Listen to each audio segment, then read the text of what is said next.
We're starting on the book Obadiah tonight. It's pretty easy. It's a one chapter book. It's the smallest book in the Old Testament. There are a couple of one chapter books in the New Testament. Um, we believe it was written by Obadiah. There's several Obadiahs in the Old Testament. I think they said 12 or 13. And we don't really know exactly which one this is. If it's any of them, it could have been somebody else named Obadiah that wrote it. It's not mentioned anywhere. Um, so we don't really know, and there's only a very one place where it doesn't talk about a particular king or anything like that. It just talks about at the particular time when Jerusalem got ravaged. But there were several times when that happened, when they were attacked, and so we don't really know. The best they think it's around 840 BC, so that makes it a couple 150 years or something like that after after David, and it could be about the same time they think as Ezekiel. I believe it was. I read somewhere a little history on it. The whole book, it's rather unique. There's only a couple other books that deal with other nations, and this is one of them. This is again a prophecy or a judgment against a nation, but it's not against Israel or Judah. It's against Edom. And Edom, we remember we talked about a few times when we were studying the other book, Amos, that it's off to the east and it's in a very rugged country. It's kind of where right now it's where Jordan would be, and the capital at one time was the Petra. If you remember where Petra is at, it's in the Jordan Desert. That's the Edom. That town of Petra was actually one of the capitals at one time. So, and because of it, it's very rugged. It's very inhospitable. And because of that, they got the attitude that nobody could capture them, nobody could, um, come up on them and raise them. And most of the time they didn't because it was a pretty harsh area. But this particular time, God's told Obadiah to send the message to Edom. And Edom comes from Esau. As a matter of fact, I didn't say that. Esau was Jacob's brother, we know, or Israel's brother, and they had a falling out because Jacob got the blessing, and then Esau sold his birthright for a bowl of porridge, and a couple of things that made them kind of at odds. And later on, after they died and their families, separated, they have attacked Israel many, many times or had in the past. And we'll talk about a couple of them here is going to be why this particular prophecy is given to them. So we're going to start in chapter 1. The vision of Obadiah. Thus saith the Lord God concerning Edom. Make sure it's running. We have heard a rumor from the Lord, and an ambassador is sent among the heathen. Arise ye, and let us rise up against her in battle. Behold, I have made thee small among the heathen, thou art greatly despised. One of the things that he talks about, even though they were a nation, they weren't a very big nation, and God actually makes them small here. He talks about that. They would attack a few times, like I said, Israel, but ultimately they get wiped out totally. Verse 3 says, The pride of thine heart hath deceived thee, Thou dwellest in the clefts of the rocks, whose habitation is high, that saith in his heart, who shall bring me down to the ground? So there it's kind of their pride getting to them because of the area that they're in. Um, they don't think that they can be taken. Their country can be taken. Though thou exalt thyself as the eagle, and though thou set thy nest among the stars, thence will I bring thee down, saith the Lord. So because of that, they go back to looking at what happened. It says Esau settled in the area of Mount Seir, which is down in the Jordan area. They absorbed a people known as the Horites, as you can find in Genesis 36. And it refers to several Edomite rulers as dukes in the King James Version. And we call them Edomites or Edomenes, one of the two. Probably some of the more famous ones was King Herod. He was King Herod the Great. He was an Edomite or Edomene. And there were, what happened, the main thing, when Israel came out of Egypt and wanted to go to the land of promise, they crossed over there, and they would, in Numbers, the Edomites, they went to them, and the Edomites told them they would not let them pass through. So they had to go around their country. And then later on, in the days of King Jehoshaphat, Edom joined up with Moab, which was just to the north of them, to attack Judah. But the Lord fought for Judah and defeated them in 2 Chronicles. So we can see that there's a couple of times that they were really against Israel and Judah. Verse 5 says, If thieves come to thee, if robbers by night, how art thou cut off? Would they not have stolen till they had enough? If grape gatherers came to thee, would they not leave some grapes? How are the things of Esau searched out? How are his hidden things sought up? Now, here it's talking about when people come and they fight against you or rob you, in this particular case, don't they just take the best things. They just take what they have and go on, but that's not what's going to happen when God has they were proud of their defenses that they had, and God's going to take away everything. The grapes that they would leave some of the gathering of the grapes. He's going to take all that away from them. Verse 7 says, All the men of the confederacy have brought thee even to the border. The men that were at peace with thee have deceived thee and prevailed against thee. They that eat thy bread have laid a wound under thee.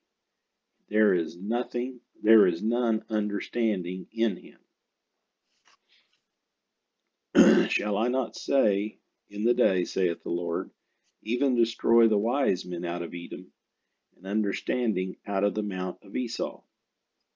And thy mighty men, O Teman, shall be dismayed, to the end that every one of the mount of Esau may be cut off by slaughter.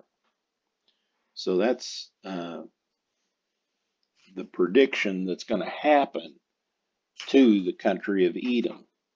Okay, what Obadiah was bringing to them.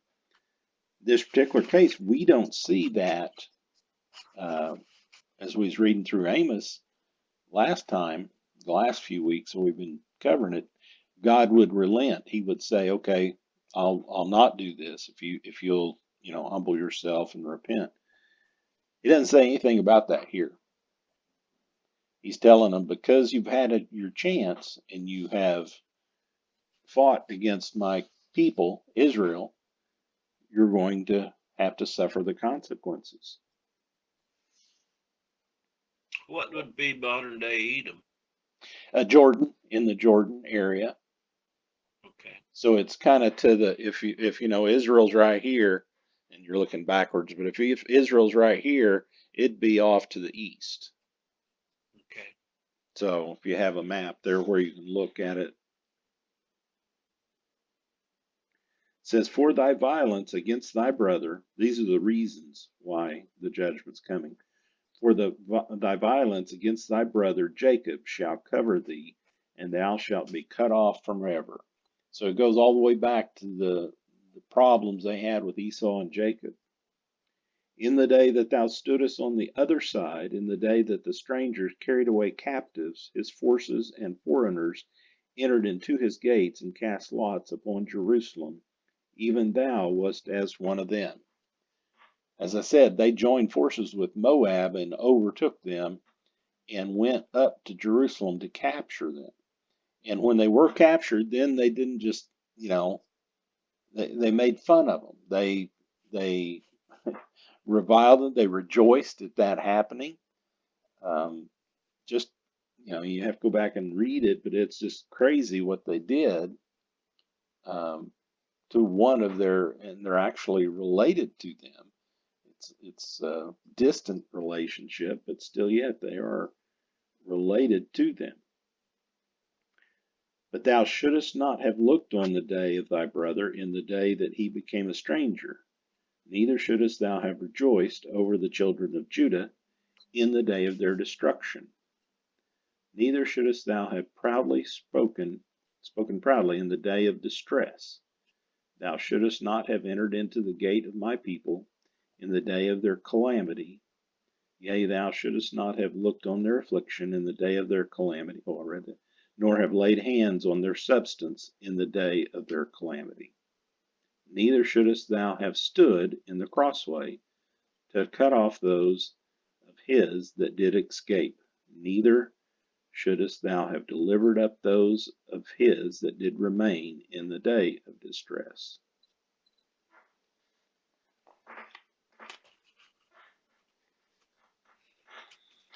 So when it says here sometimes, and we've heard of that. It says here, sometimes doing nothing is a great sin. In Numbers 32 and 23, it speaks of the sin that will find you out.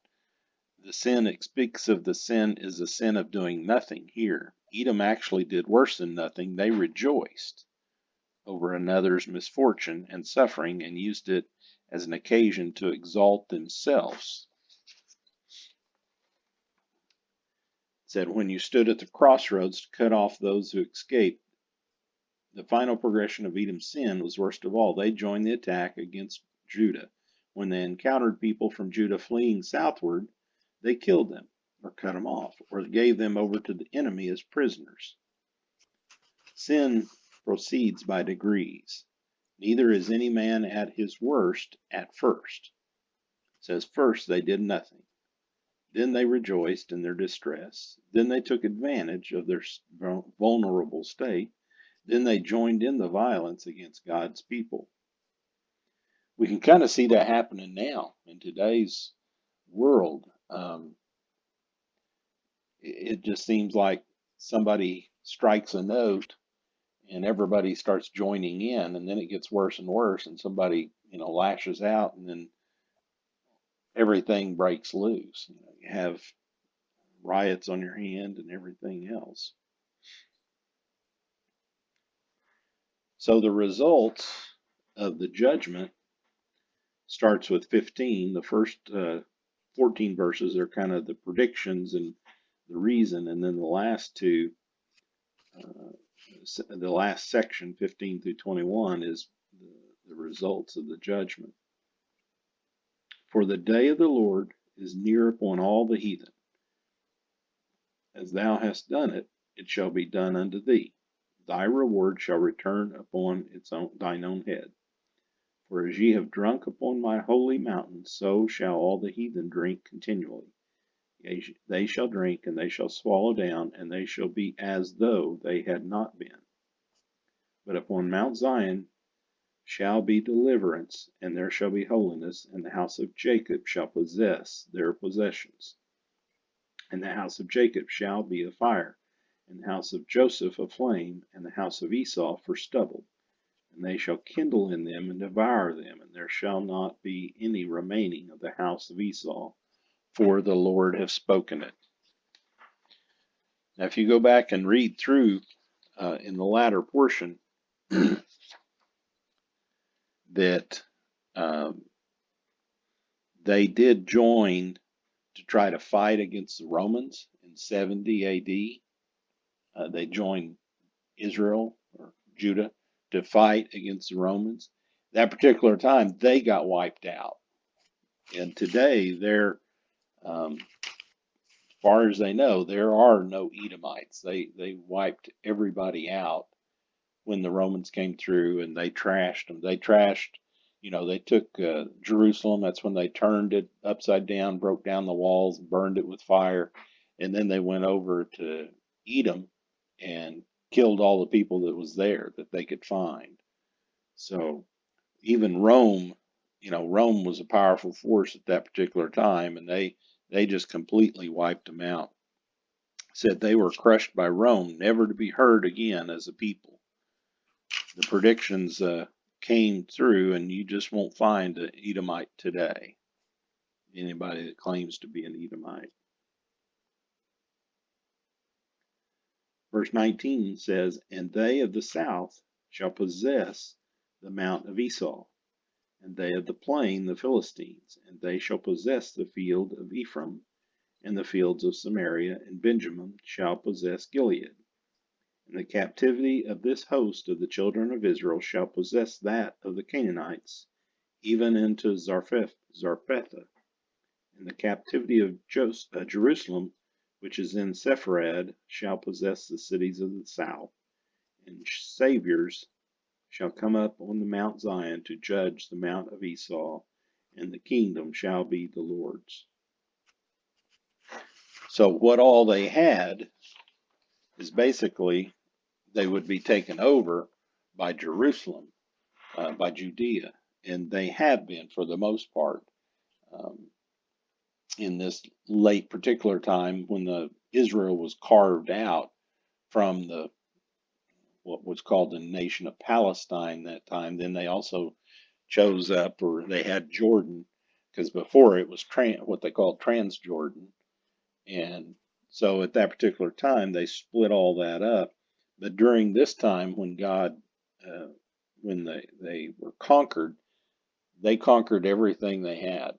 Israel did, and the Romans did. They took care of everything, and then they just left it barren because nobody wanted to live there. I mean, like I said, it's really rocky and hilly and everything. So, any questions or any comments?